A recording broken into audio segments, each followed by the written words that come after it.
tell it from the mountaintop. I will go and tell it, I will go and tell it from the mountaintop. Thank you for sending Jesus. He was born for all the world. You gave us so much love, and I'm telling all the world. I will go and tell it, I will go and tell it from the mountaintop. I will go and tell it, I will go and tell it from the mountaintop. The night Jesus came started like a silent night. The shepherds looked up and saw the brightest light. And then what happened was a bigger surprise. They looked up and saw the angels in the sky.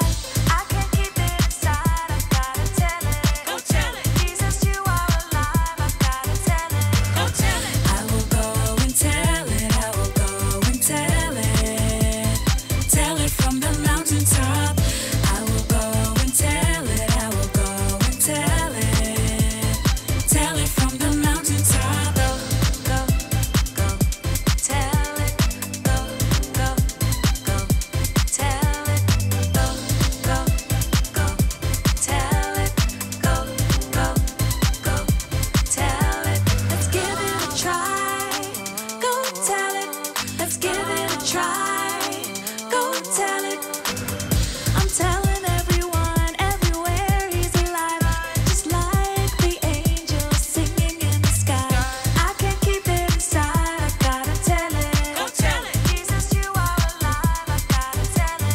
Go tell it. I will go and tell it, I will go and tell it from the mountaintop. I will go and tell it, I will go and tell it from the mountaintop. Go, go, go, tell it. Go, go, go, tell it. Go, go, go, tell it. Go, go, go, tell it. Thank you for sending Jesus. He was born for all the world.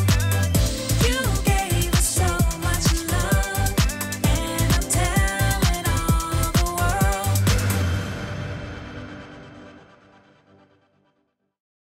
This is looking good. Right there. Yeah, perfect. Like right here. My side looks good. Oh, hi, welcome to Story Lab. This week we're talking about Christmas. And putting more decorations on our tree.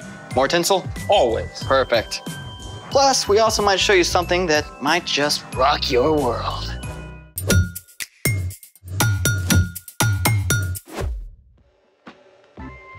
Hey, I'm Zeke, And I'm Carter. and today we're talking about, what else? Christmas. Christmas is celebrating Jesus, God's greatest gift. What's this? This is a rock. But what does a rock have to do with Christmas? Plenty.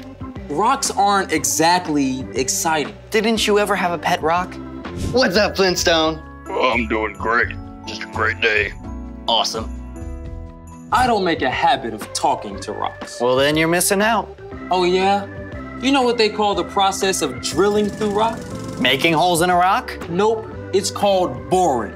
Boring. But rocks aren't boring. In fact, when you really think about it, rocks... Hold on, man. If you're about to say rocks rock, please don't. Listen, I get that rocks can look pretty common and ordinary, but there's more to this rock than meets the eye. And I can prove it. You're kidding. Nope. Okay then. Let's do it! Now, the most important thing about this rock isn't what's on the outside, but on the inside. All right, man. So, break it down. How about you break it down? Okay. Is that really the best you can do?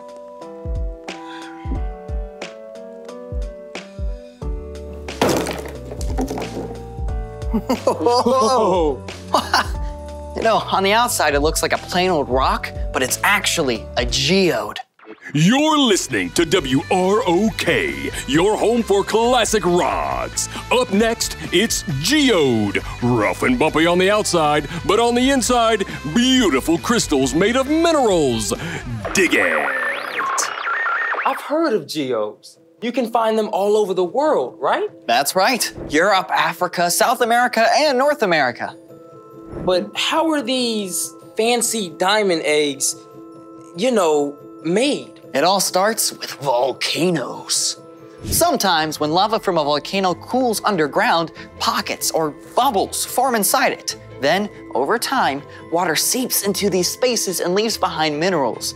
Eventually, those minerals build up, forming these really cool crystals. They come in all sorts of shapes and colors. And all kinds of sizes, too. You got it. From small enough to hold in your hand all the way to ginormous. One of the largest geodes in the world was discovered in Ohio in 1897. That geode is more than 35 feet wide in places. You can actually walk around inside it. Some of the crystals are 3 feet long. Okay, you convinced me. Something can look very ordinary on the outside while something amazing is happening on the inside. Speaking of which, it's time for The story before the story. Today we're in the third book of the New Testament, Luke. But hundreds of years before Luke, God chose one family, the Israelites, and promised to bless the whole world through them. Time after time, the Israelites turned away from God. At last, they were attacked by foreign nations. But God still had a plan. God spoke through men called prophets, promising to send a rescuer to save the people. And yet, after that, silence. For hundreds of years, there was no recorded word from God. Then, well, that's where our story starts. Take it away. Hey everyone, Brian here. Many of the Israelites were carried off to foreign countries, but even as that happened, God promised not to give up on them. I know the plans I have for you. I want you to enjoy success. I do not plan to harm you. I will give you hope for the years to come. But after the prophets, silence. So what happened? Did God forget his promise? Not at all. In fact, as we'll see, his plan came together at just the right time. Because in the town of Nazareth lived an ordinary young woman named Mary. And one day, an angel named Gabriel visited. Greetings, Mary. The Lord has blessed you in a special way. He is with you. Whoa. I mean, can we just pause for a moment to think about how shocked Mary must have been? I mean, boom, angel in my living room, right? And we know she must have been scared because Gabriel then said, Do not be afraid, Mary. God is very pleased with you. Gabriel went on to explain that God's plan for rescuing the people had finally begun, and Mary would play a major part in that rescue. You will become pregnant and give birth to a son. You must call him Jesus. Okay, so Mary had some questions. Who wouldn't? But even though she didn't fully understand everything, she replied, I serve the Lord. May it happen to me just as you said it would. Mary was so excited she traveled to see her cousin Elizabeth, who was also going to have a baby. And even before Mary shared the good news, Elizabeth cried out, God has blessed you more than other women. As soon as I heard the sound of your voice, the baby inside me jumped for joy. You are a woman God has blessed. You have believed that the Lord would keep his promises to you. And Mary praised God. My soul gives glory to the Lord. He has taken note of me even though I'm not considered important. He has helped the people of Israel who serve him. He's done it just as he promised to our people of long ago. Even though Mary didn't know the whole story yet, she knew and trusted God. And because of that, she could have peace in the midst of something completely unexpected. The end. Wow. Can you imagine what it would have been like if social media existed back then? Yeah, I would have been all #mind blown. I hear ya. And yet Mary had peace because she trusted God. She may have looked ordinary on the outside, but God knew her heart was extraordinary. Hey, just like my geode. What do you mean? Well, you know, nothing special on the outside, but amazing on the inside. Ah, you're right. So, what's our part in the story? Well, Christmas is celebrating Jesus, God's greatest gift. But Jesus wasn't just a gift. He was the central part of God's big plan to rescue us. That means we can have peace because God always has a plan, even when we're scared or sad or uncertain about something. Like if you suddenly have to move to a new town in the middle of a school year. Or if a family pet dies. Or you find out that you're going to have a new baby brother or sister. No matter what happens, you can choose to give it to God because God has a plan. So we can have peace. I don't know why I'm here. I couldn't have said it better myself. See you guys next time. So, here's the thing. You can have peace because God has a plan.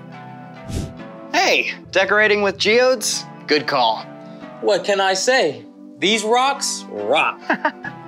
Thanks for joining us in the Story Lab. See you next time. That was a pretty good joke. Thank you. But you've had some good ones as well. Kind of learned from you, you know. Yeah, they're all right.